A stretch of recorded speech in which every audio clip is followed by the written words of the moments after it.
The father of the Highland Park parade shooting suspect pleads guilty for helping his son get a gun, narrowly avoiding a trial. Robert Crimo Jr. was charged with 7 counts of reckless conduct for signing the firearm owner identification card for his son, Robert Crimo III. His son is accused of killing 7 people and hurting dozens more in the 2022 mass shooting at the 4th of July parade. CBS 2's Marissa Perlman was in court. She has more from Waukegan.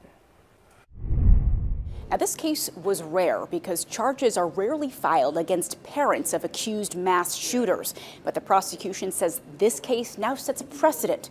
Parents will be held responsible. Over the weekend, the parties have reached a negotiated plea in this matter for your consideration. State's Attorney Eric Reinhardt sharing an 11th hour plea deal just moments before Robert Crimo Jr.'s bench trial was set to begin. We hope that by holding this father accountable and by sending him to jail, we are sending a powerful message to others. That message: parents are responsible for their decisions to allow their kids access to guns. You may not be the person pulling the trigger. You may not be the person with the firearm, but you could be held accountable for that conduct. The plea deal means Crimo Jr. is guilty of 7 misdemeanor reckless conduct counts. He'll be sentenced to 2 years probation, 60 days in jail, plus 100 hours of community service.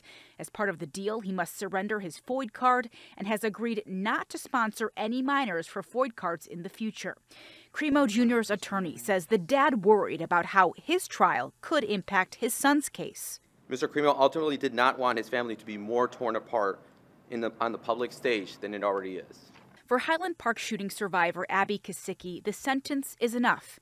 She and her parents were there on the 4th. I am glad to see that not only did he admit guilt here, but I am glad that this is a precedent that is set now in stone and that there will not be a whole trial to have to watch.